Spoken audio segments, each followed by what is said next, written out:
Olá, estamos com vocês mais uma vez para uma entrevista com um convidado especial. Hoje nós recebemos aqui no Departamento de Jornalismo do portal RSN o secretário de Desenvolvimento Urbano do Paraná, Silvio Barros. Seja bem-vindo, secretário, à nossa cidade, com esse frio aí, um pouco de calor humano sempre faz bem. É verdade. Prazer estar aqui, Cris. Então, é a terceira vez que o senhor vem à nossa cidade como secretário de Desenvolvimento Urbano, fazendo parte do primeiro escalão do governo Cida Borghetti, que, aliás, é sua cunhada, né, secretário? Exatamente. Esse grau de proximidade, ele contribui para o seu trabalho dentro de uma secretaria? Como que é isso? Bem, na realidade, o grau de proximidade faz com que a equipe de governo enxergue a gente como um porta-voz da governadora dentro do grupo. E a função que ela me delegou foi justamente de realizar os projetos e os trabalhos desses 9 meses de governo. Ela é governadora por 9 meses e precisa entregar a gestão. Então, a minha incumbência, em função da experiência de ter sido prefeito 8 anos, de ter sido gestor, secretário de Estado na área de planejamento e em outros setores, a ideia é de que a gente contribua organizando o governo e as ações que devem ser implementadas em todas as áreas, não apenas na SEDU, que é a minha responsabilidade direta, mas em todas as áreas do governo. Então, eu quero falar com o secretário também como que é essa operacionalização dentro de uma Secretaria de Estado que envolve 399 municípios. Mas antes, eu quero aproveitar esse know-how que ele tem e que foi adquirido durante 8 anos de governo de Maringá e que foi uma gestão exemplar na questão da participação da sociedade no planejamento administrativo. O senhor pode falar um pouquinho sobre isso, secretário? Claro, Maringá tem um modelo que é anterior à minha gestão, já vinha acontecendo. Na realidade, a proposta de participação da sociedade civil organizada, numa parceria com o poder público, ela foi iniciada em 1996, ou seja, já tem mais de 20 anos que a sociedade civil organizada participa ativamente do desenho da cidade que a gente quer no futuro. O ano passado, a revista Exame publicou uma matéria repercutiu no Brasil inteiro, de que na leitura de alguns indicadores que estabelecem esse ranqueamento, Maringá é a melhor das grandes cidades do Brasil para se viver. Nossa! Isso não foi uma casualidade. Faz 20 anos que a gente vem definindo indicadores e metas para serem alcançadas. Então, ser a melhor cidade do Brasil foi colher o fruto que se plantou. Justamente. Né? Então, este modelo de ter a sociedade civil planejando a cidade, pensando a cidade para o futuro, ele de fato foi pioneiro em Maringá. Hoje já existem várias cidades adotando esse mecanismo, mas ele dá certo, ele funciona. E a gente, com mais de 20 anos de experiência, eu passei por isso, quer dizer, eu convivi com uma sociedade muito bem estruturada, muito bem organizada, que montou o Observatório Social, o primeiro do Brasil foi lá, o primeiro Conselho Comunitário de Segurança Pública foi lá, o primeiro Conselho Tutelar do Brasil a ser implantado foi lá. Quer dizer, isso tudo faz parte de um processo onde a comunidade atua diretamente, junto com a Prefeitura, na implantação de projetos que garantem que a cidade vai ser melhor cada vez, a cada gestão, a cada ano. Sim, nada melhor, ninguém com mais autoridade do que as pessoas que vivem para planejar o futuro da cidade onde elas residem, e que não estão presas num período de gestão de 4 anos, que depois a gente não sabe o que vai acontecer. Né? Se o próximo vai continuar, se não vai. Quer dizer, a população permanentemente está lá, independente de quem for o prefeito, os problemas precisam ser resolvidos. Sim. E os projetos têm que ser alcançados. Então, é uma delegação, na verdade. Exatamente. Né? Essa delegação de responsabilidade ao gestor daquilo que é a vontade da comunidade. E esse exercício, sem dúvida, dá muito resultado. Nossa, isso é maravilhoso. E como que o senhor conseguiu aglutinar e despertar esse interesse de participação na sociedade? Como eu disse, ele já vinha de 96. Eu fui prefeito em 2004, 2005 Foi um processo. 2012. Então, a sociedade já vinha fazendo isso.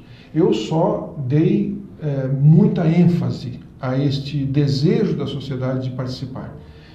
O que eu fiz foi empoderar a sociedade para que ela pudesse fazer ainda mais do que já vinha se Na verdade, o senhor teve a vontade política de fazer acontecer, né? Eu não tive medo de dividir poder com a comunidade, só isso. Questão de segurança, né, secretário? O prefeito não deve ficar dono de toda a responsabilidade e achar que só a última palavra sempre tem que ser dele, que os projetos são os projetos dele. Não, eu adotei os projetos da comunidade, olha só, empoderei a comunidade, fiz parceria com eles e isso deu um resultado extraordinário.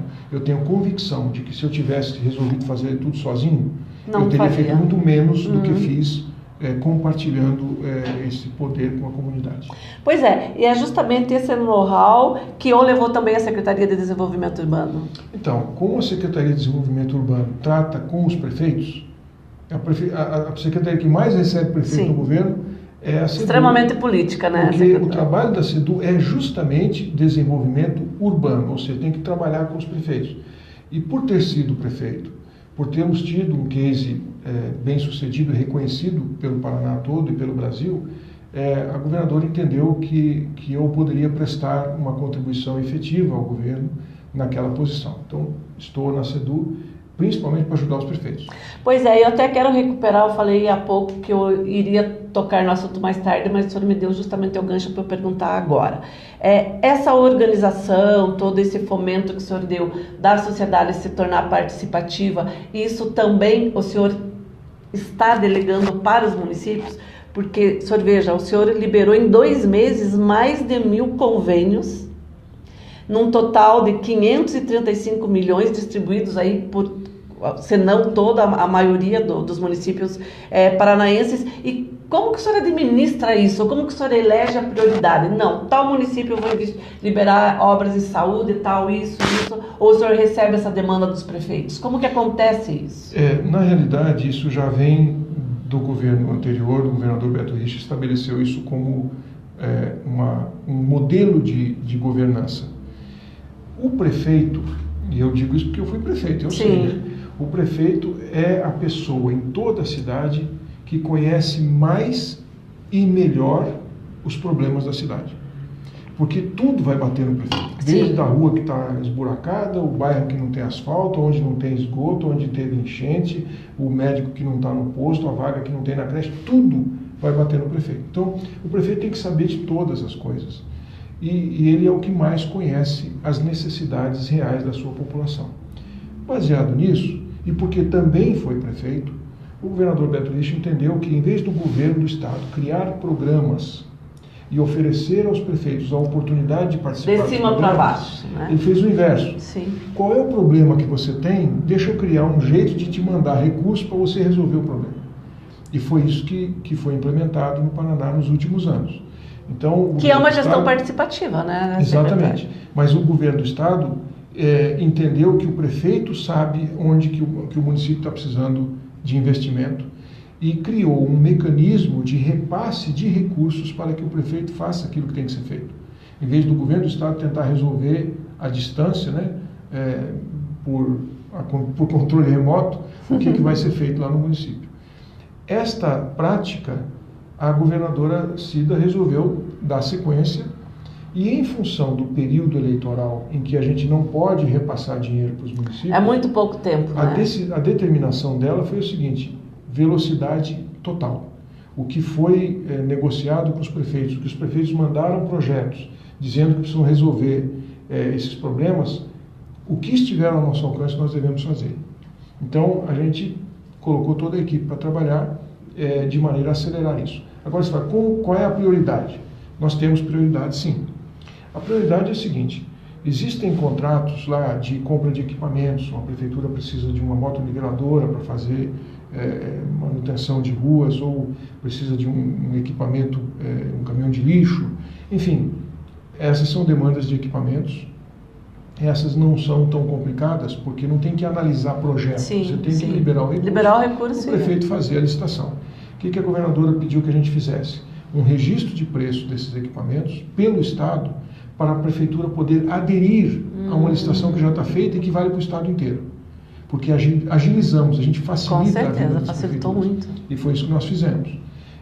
A segunda coisa As obras que são necessárias, a prefeitura pede para fazer um posto de saúde, uma quadra de esporte, alguma edificação, aí a nossa equipe tem que analisar.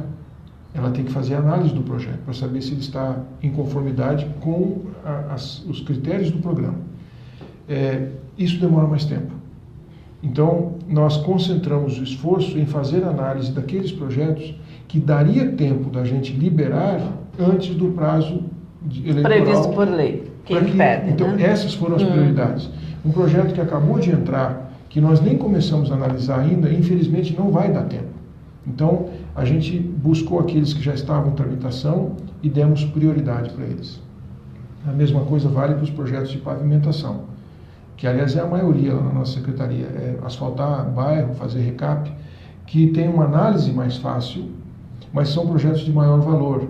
Então, o processo de licitação é mais demorado. Aí leva 30 dias para fazer a licitação. Sim. Então, o que a gente fez? Pegamos esses projetos que são mais demorados e colocamos na frente. Estabelecemos critérios de prioridade, colocamos a equipe para se concentrar nisso e, com isso, nós liberamos a maior parte desses convênios para que dê tempo do prefeito fazer o trâmite legal e colocar esse recurso à disposição da sua comunidade. Olha que bacana, só para você ter uma ideia, são 2 meses de governo, né, sob o comando da governadora Cida Borghetti, e já são 2,5 milhões de recursos liberados para obras nos mais vários segmentos. E desse valor, 535 milhões saíram da SEDU. E o que é mais bacana ainda é que quando se pensa em SEDU, já se pensa em financiamento. E não é, né, secretário? Não, a maioria dos recursos é fundo perdido. Dinheiro que o Estado está doando aos municípios para poder fazer esses investimentos. Isso significa que a situação financeira do Estado, então, é boa? A situação do Paraná é saudável. E é uma exceção no Brasil hoje. Sim. Tem muitos estados que não estão conseguindo sequer pagar a folha. Então, nós estamos pagando os funcionários religiosamente em dia, claro, dentro das limitações Sim. que hoje nós temos, mas com recursos para resolver o problema da população. Quer dizer, nós temos milhões de habitantes no Paraná que precisam dos recursos do Estado. Estamos alocando quase metade dos recursos do Estado para os funcionários, mas alguma coisa tem que sobrar para o resto da população. Com certeza. E é isso que nós estamos fazendo através desses programas. Mas olha, o secretário não está aqui para prestar contas. Ele veio trazer uma notícia excelente para Guarapuava e que até me surpreendeu, secretário. Ele está aqui em Guarapuava para a organização de um seminário nacional que vai ter como modelo a cidade dos lagos. Como que é essa questão, secretário? Como que o senhor vê essa inserção de bairros planejados nos municípios? Então, como a nossa secretaria trata de desenvolvimento urbano, estão acontecendo no mundo todo e agora também no Brasil, bairros planejados. Não é apenas um loteamento, é um conceito de desenvolvimento urbano diferente. São bairros que já vêm com uma série de equipamentos, com ciclovias, com conceitos de tratamento de resíduos, reciclagem, reaproveitamento, com energias renováveis geradas dentro do próprio bairro, reaproveitamento de água de chuva. É um conceito muito diferente de urbanismo. É um conceito inteligente, né? É um bairro inteligente, né? Na área de segurança, de mobilidade urbana. Guarapuava tem um empreendimento desse, é o maior do estado do Paraná e é o que está mais avançado no estado do Paraná em termos de implementação. O que ocorre é que todas as cidades que têm bairros planejados, elas precisam elas têm que estabelecer uma relação com o Código de Obras, Sim. com o plano diretor do município, e elas colocam, digamos, a régua muito alta em termos de largura de rua, largura de calçada, a maneira como o bairro funciona. Até o próprio planejamento vertical, né? Ele tem em diversas áreas. Aí o que acontece? Uma cidade que tem um bairro planejado, é o caso de Guarapuava, como ela vai lidar com os próximos loteamentos? Ela vai incorporar alguns dos conceitos que esse bairro trouxe e que são bons, ou simplesmente o bairro planejado vai ser uma ilha dentro da cidade e o resto da cidade continua do mesmo jeito? Esse é o grande questionamento. A prefeitura tem que analisar o que vai fazer. Porque algumas boas ideias que bairros planejados trazem, elas deveriam migrar para o resto da cidade. Não só para os novos empreendimentos, mas para a cidade que já está instalada. Como se fosse uma reurbanização. Uma requalificação urbana baseada numa experiência real, concreta, que já está acontecendo ali. Baseado nisso, nós resolvemos fazer um debate, um seminário, com as experiências de bairros planejados do Brasil todo, em várias cidades que tem, e como que esses bairros planejados se relacionam com as prefeituras no que diz respeito ao resto da cidade. Olha que bacana. E eu estive então conversando hoje, tanto com os empreendedores da Cidade dos Lagos, quanto com o Flávio lá na prefeitura, com o secretário de Habitação e Urbanismo, para nós montarmos esse seminário em Guarapuava e trazemos o Brasil inteiro para discutir essa experiência aqui, porque aqui nós temos um caso concreto, que já está em andamento e que está desafiando a prefeitura de Guarapuava a mudar seus conceitos, para poder migrar essas boas ideias para beneficiar o resto da população. Então, a Secretaria de Estado de Desenvolvimento Urbano quer aproveitar esta oportunidade, esse momento, e trazer essa discussão aqui para a cidade de Guarapuava. Já tem uma data prevista para esse seminário? Ainda estamos definindo a agenda com os outros empreendedores e as outras prefeituras, mas queremos fazer logo no início do segundo semestre. Bacana. Secretário, eu não vou me furtar de entrar um pouquinho na seara política partidária, né? Nós estamos aí praticamente às vésperas de uma eleição. Nós temos 3 candidaturas que estão, né, crescendo, que é a própria governadora, e aí eu quero lhe perguntar se ser governo e ser candidato à reeleição ao mesmo tempo, se isso é bom ou não é, né? Qual seria o ponto positivo e o ponto negativo dessa condição? E se já tem alguma coisa, o senhor faz parte, né, do Partido Progressista, que é o partido da governadora Cida, se já existe alguma coisa engatilhada em termos de composição, de política de alianças e tudo mais? Bem, eu aprendi na vida que toda moeda que eu vi até hoje tem 2 lados. Sim. Então tem o lado bom de ser governo e tem o lado ruim de ser governo, né? Hoje, principalmente, a população tem uma certa resistência à classe política, lastimável, porque todo mundo depende de decisões Sim. políticas, então essa resistência às vezes trabalha contra a gente, mas isso é um ônus que a gente tem que carregar pelo fato de ser governo. Porém, o fato de ser governo proporciona a oportunidade de mostrar o que dá para fazer, de mostrar que tem jeito de governar beneficiando as pessoas. Então, por exemplo, nós falamos agora há pouco da liberação de recursos. Sim. Né? Aí o que acontece? Liberar recursos para as prefeituras poderem fazer aquilo que precisa ser feito, fazer o asfalto lá para a população que não tem, que está na lama, na poeira, é importante para a população. Quanto mais cedo a gente fizer isso, melhor. Mas quando o governo faz um esforço muito grande para liberar o recurso, a oposição, que não é governo, diz que está fazendo isso eleitoralmente. Quer dizer, aí você fica entre a cruz e a espada. Eu falei, então, para não dizer que estou fazendo eleitoralmente, eu vou privar a população do benefício. Então eles esperam, ficam lá, Sim. esperando até passar a eleição, ou a gente faz o que tem que ser feito e beneficia a comunidade o mais rápido possível. Então tem ônus e tem bônus, na mesma coisa. Cabe ao eleitor fazer essa análise. O eleitor é que tem que avaliar como isso lhe atinge diretamente e se ele quer que o governo seja proativo, que faça as coisas acontecerem, ou se ele quer que o governo fique lá esperando para não haver nenhum tipo de interpretação, receoso, acuado, com medo de argumentos desse tipo. É uma questão que a gente tem que analisar enquanto cidadão, enquanto eleitor.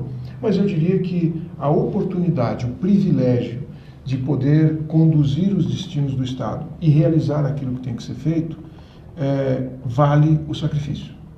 Com crítica, sem crítica, não importa. A governadora Cida Borghetti é a governadora, a responsabilidade hoje é dela e ela determinou que a gente não pode se omitir. O que nós pudermos fazer, nós devemos fazer.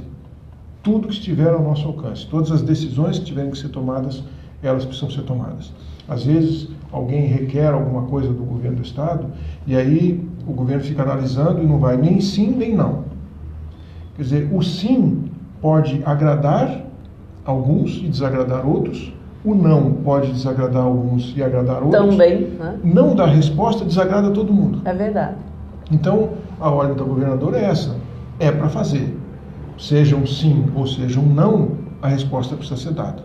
A solução do problema tem que ser encaminhada de imediato. Sim, e ela é uma política municipalista, né?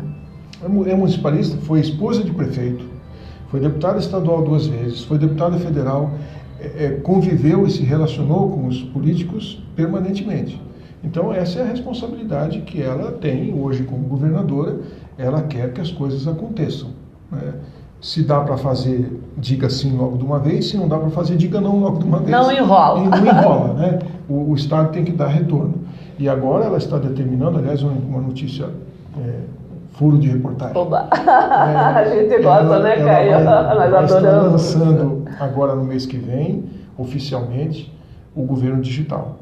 Olha. E o governo digital é uma coisa muito legal, é sensacional, porque aquelas pessoas que se habilitarem, que se cadastrarem no governo digital, e aí você tem que cadastrar com biometria, tem que colocar seu dedo lá no leitor de biometria, vai começar a receber informações muito interessantes.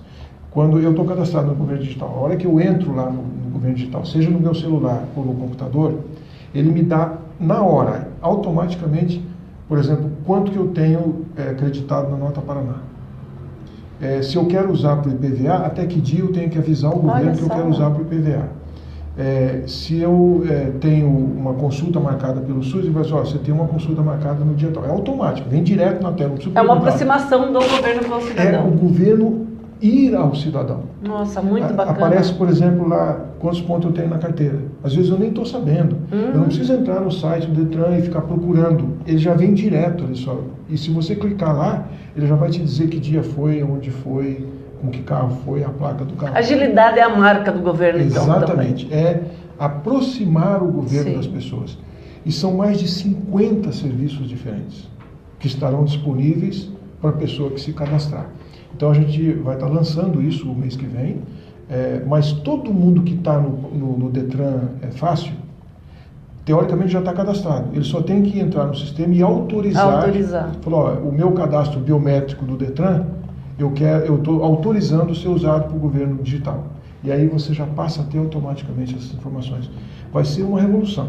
Vai ser uma revolução na relação dos cidadãos com o governo do Estado.